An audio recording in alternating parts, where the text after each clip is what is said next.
maganda para ma-build yung muscles nila, syempre, at yung bones.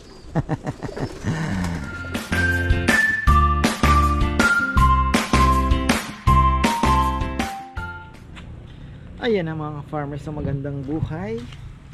Tagal-tagal tayong update sa ating hindi ko na-upload yung nag-video ako ng isang araw, hindi ko na po na edit. Kongkong kasi. Lagyan ba naman ng balag yung grapes? Napakababa. Ay, kailangan mo yumuko tuloy. Ay.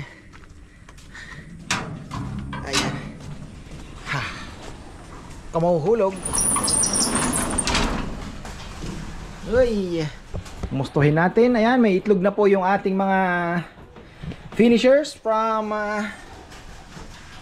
ating mga kaibigan.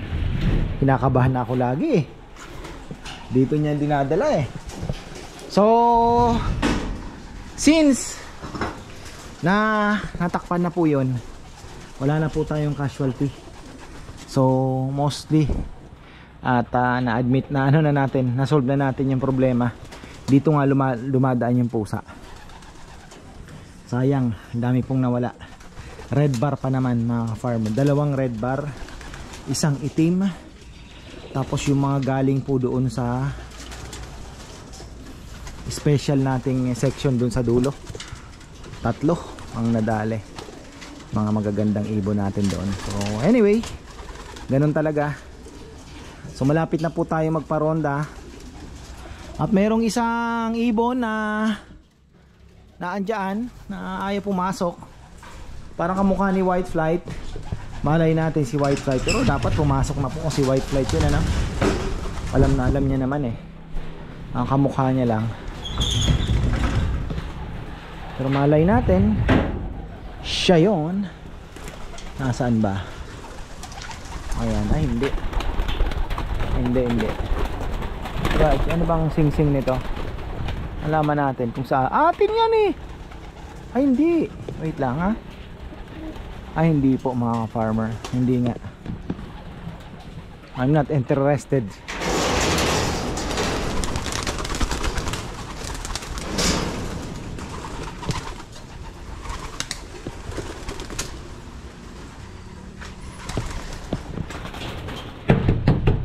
Labas!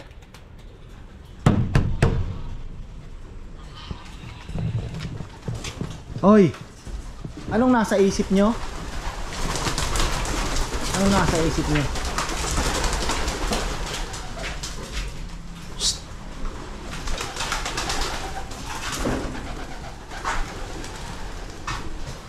Labasin muna natin lahat. Lumipad muna kayo. Talagang itong mga lokong tos nasasanay na naman Hindi yan sa atin. Yan ligaw yan.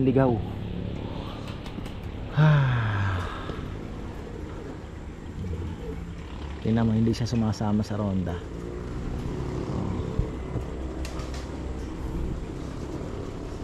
Kaninang umaga mayroon akong nakitang puti din doon, nagpapahinga doon sa bubong ng bahay.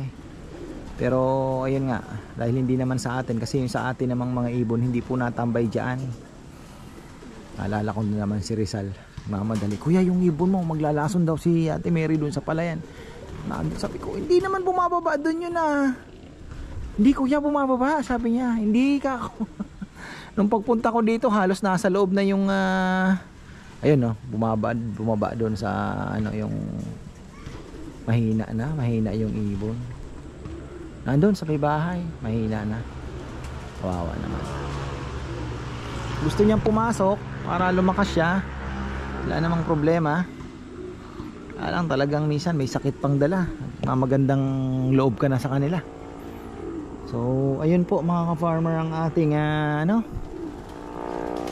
ayan iba yan sa atin yan. Naandoon yung dagit.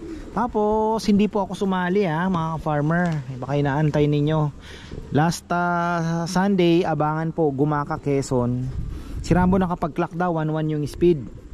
ako po ay hindi sumali sa kadahilan ng hindi ko po ayos yung aking web clocking. Ibig sabihin kahit pan sumali ako hindi po gumagana yung aking web clocking sa phone, ano. So ewan ko kung anong problema na naman. Nabuisit na ako, sabi ko saka na nga ako. So hindi naman tayo nagmamadali dyan. Importante naranasan na natin magpa-training. Nakauwi na from Quezon yung iba nating kalapate. So naramdaman ko na yung feeling din ng alam mo na, yung nakakauwi naman sila. At inaabangan mo sa ganitong time, nakita mo na andyan, alam mong galing sa malayo. So ano na yun, okay na yun. So ang kailangan nating pag-aralan na naman sa susunod is kung paano po mag-train ng ibon. Ipapakawalan mo sa malayo na hindi po sila mawawala, ano. Na dahan-dahan siguro or hindi natin alam, no. Conditioning kasama na din po yan. Pero sa conditioning naman, most likely tayo naman po ay importante healthy yung ibon, 'di ba? So yung pagpapalakas naman sa kanila is ayan dito, loft fly na tinatawag. Palalakasin mo silang lumipad. Yung iba force fly na tinatawag naman, pinipilit sila pag dumapo. Pupersa yan, lilipad na naman. May mga ganong sistema. So tingnan natin mga ka-farmer, ano. Pero tayo naman morning afternoon kung kaya, malaking bagay na po yun sa kanila.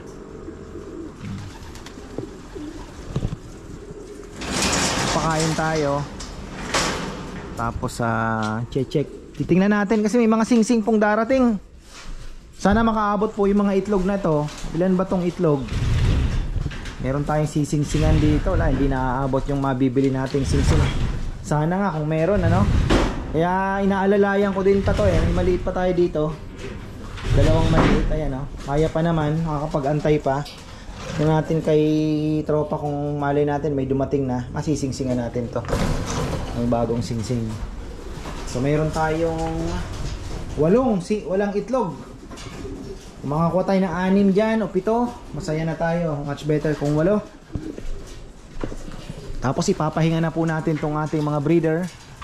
At ano na, stop na muna. Ayun. Pwede tayong hindi na, alanganin na po ang 4th clutch. Papahinga na natin yan. Papahinga na po tayo. Tapos yung mga itlog din doon sa kabila. So 8. Parang kukulangin ako ng 10 na lang muna sigurong singsing din ang natin. 10 singsing na lang ang kukunin. Kasi may mga singsing pa po ako dyan na iba magagamit natin. Ito may mga singsing na po ito. Ito may mga singsing na yan.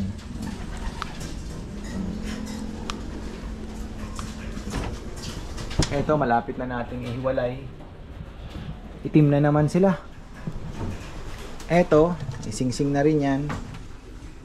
Bago. Buhangin talaga ang the best. Sinubukan ko po lahat.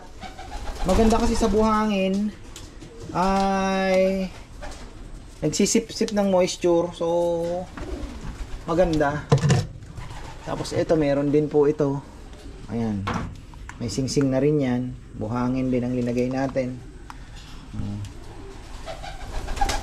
BBC ring ang natin halos lahat. Tapos ito may pisana naman. Ayan, sana makahabol po yung singsing. Nakapost na naman si BBC Ayan, papalabas pa lang. Bukas na yan, palabas na yan. Dito.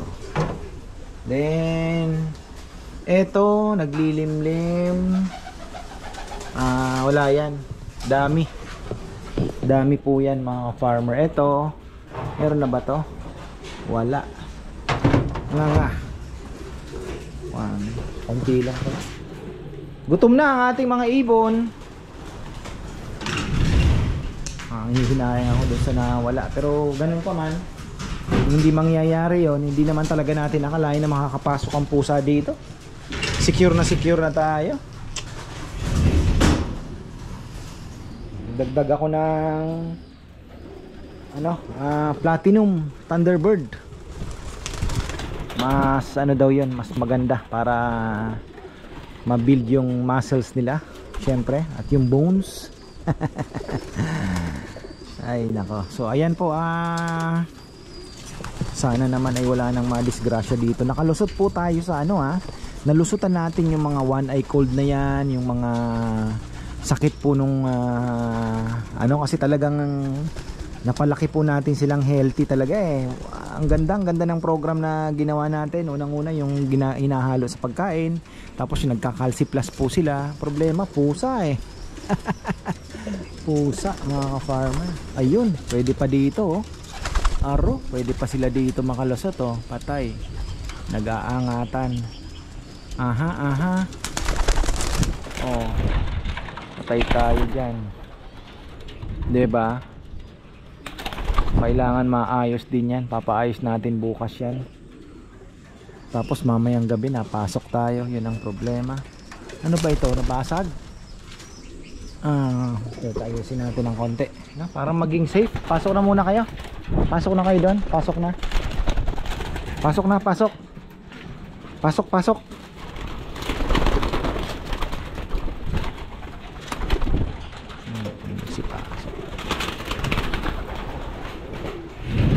Mahirap na eh, baka mamaya madali tayo dyan. Mahirap na sumugal.